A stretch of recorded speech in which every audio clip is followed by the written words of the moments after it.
Waouh! Il est bien meilleur d'être à l'intérieur pour jardiner en cette fin janvier ou voire début février. Alors je vous propose de faire un semis bien confortable, bien douillet dans sa petite terrine, ici dans la véranda. On va utiliser un peu tout ce capharnaüm là, vous allez voir pourquoi. Donc en détail, les semis précoces, c'est tout de suite. Que semer en cette avant-saison? Eh bien, toutes les plantes frileuses et qui sont relativement lentes à se développer. Alors, au potager, les tomates, les aubergines, on pourrait faire aussi les poivrons. Et puis, dans le jardin d'ornement, on va prendre surtout des plantes un peu tropicales. Bon, là, j'ai envie de vous faire une Suzanne aux yeux noirs, le Thunbergia alata, mais vous pouvez aussi, dès maintenant, semer vos géraniums pour le balcon ou pour les massifs. Nous allons procéder à un semis en terrine ou même en mini-serre. Donc tous les accessoires dont on va avoir besoin tout à l'heure, je les mets de côté. Et donc voilà ce que l'on trouve dans le commerce. Une terrine en plastique avec un dôme. Et donc ça va nous faire vraiment une petite serre d'intérieur. C'est absolument idéal pour le semis. Et pour des graines un peu plus grosses, eh bien on fera un semis directement dans ces petits godets de tourbe. L'avantage étant qu'on pourra les transplanter directement sans avoir à faire un repiquage.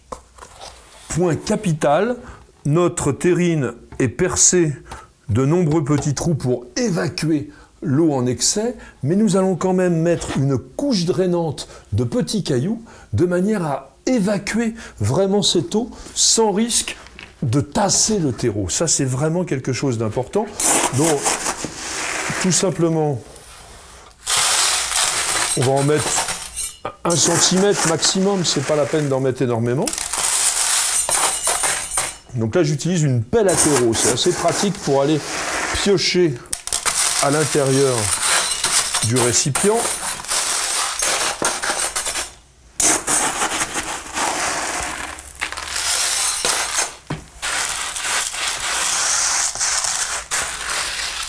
Et voilà, et maintenant on passe au terreau. La qualité du substrat est primordiale pour la réussite de votre semis. Il faut qu'il soit à la fois fin, aéré et qu'il conserve suffisamment d'humidité pour non seulement favoriser la germination, mais empêcher ce que l'on appelle la fonte des semis, qui est une maladie catastrophique qui vous réduit votre culture vraiment à néant en quelques instants. Et donc, j'ai choisi un véritable terreau de semis. Il a été légèrement tamisé de manière à être suffisamment fin pour que les graines trouvent tous les endroits qu'il leur faut pour germer. Et il contient des mycorhizes. Alors, c'est pas vraiment très important pour la germination. En revanche, c'est capital pour la réussite de la plantule. Parce que la mycorhize va se greffer naturellement sur la radicelle. Et ensuite, eh bien, elle va permettre à la plante d'être plus costaud et surtout de supporter le stress du repiquage.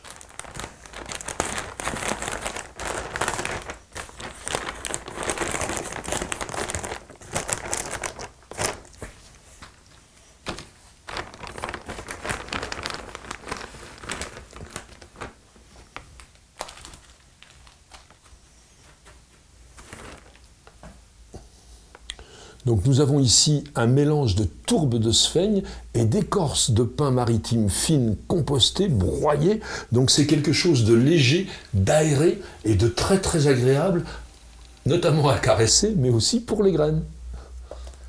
J'ai mis beaucoup plus de terreau qu'il n'en faut, de manière à pouvoir réaliser un parfait dressage. On dit oui, c'est pas le dressage des lions, c'est le dressage du terreau. Alors pour cela, j'ai tout simplement une petite réglette en bois et vous allez voir, c'est extrêmement simple. Regardez, on va partir du bord, alors on va quand même se mettre au bord, et avec un mouvement d'aller et retour comme ça, je pousse mon terreau et en même temps, grâce à ces mouvements alternatifs d'avant en arrière et tout en poussant notre terreau, on arrive à répartir le substrat de façon non seulement très homogène à la surface, mais également très pratique, très facile. Regardez ça. Alors on peut revenir un peu de temps en temps. Alors n'allez pas trop vite, de manière à ne pas faire de trous. De toute façon, ce n'est pas un problème parce qu'on peut toujours remettre un peu de terreau en surface. Voilà. L'important étant d'obtenir une surface, bien sûr, aussi homogène, régulière que possible. Voilà. Est-ce que l'on va semer maintenant directement? Eh bien non. Il importe maintenant de tasser régulièrement la surface de notre substrat de semis de manière à permettre aux graines d'avoir une certaine assise. Il faut de l'aération, mais pas trop. Alors, juste un petit morceau de bois bien plat comme cela, et on y va. On va appuyer donc notre petite batte improvisée. Vous voyez, on fait descendre quand même le niveau de façon assez conséquente. Et en même temps, on homogénise encore la surface de semis. Et là, on a ce que l'on appelle un véritable lit de semences. Tiens, je vous propose de semer ces aubergines très originales qu'on appelle les plantes à œufs. Nous allons utiliser un petit semoir. Alors, il est gradué en fonction de la dimension des graines. Donc on va prendre le numéro 3 là ici, donc je vais mettre mes graines dans le semoir et bien mettre le numéro 3 en face, voilà. Et maintenant, il suffit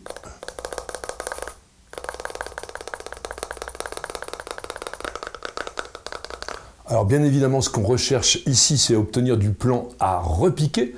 Donc pourquoi pas semer aussi dans la moitié de notre autre terrine, eh bien tout simplement quelques tomates. C'est des petits accessoires qu'on a l'air de rien, mais ils sont très pratiques. Donc une petite chose très importante, ce n'est pas la peine de mettre tout le sachet obligatoirement sur votre terrine, parce qu'il faut que ça soit léger. On dit on sème clair, de manière à ce que vous n'ayez pas une forêt vierge au moment de la germination. Et maintenant, nous allons recouvrir les graines, mais pour cela, on va tamiser le terreau. Donc j'ai un petit tamis qui a la particularité d'avoir 3 grilles différentes. Nous allons prendre la plus fine pour les semis, parce que les graines sont très fines et il faut que la couverture de substrat soit aussi légère que possible. Alors généralement on enterre les graines d'environ 2 fois leur épaisseur, donc c'est à peu près ce que j'avais là.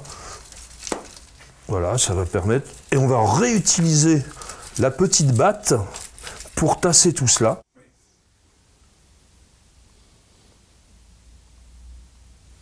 Il n'est bien sûr pas question d'utiliser un arrosoir pour l'arrosage parce que ça bouleverserait complètement notre lit de semences. Donc 2 solutions, ou bien vous immergez pratiquement entièrement notre terrine jusque-là, hein, comme ça, jusqu'à l'épaule, on dit, dans un bac, ou alors on va nous utiliser tout simplement un pulvérisateur. Eh bien, une fois notre terreau bien imbibé, il n'y a plus qu'à mettre la petite serre en place.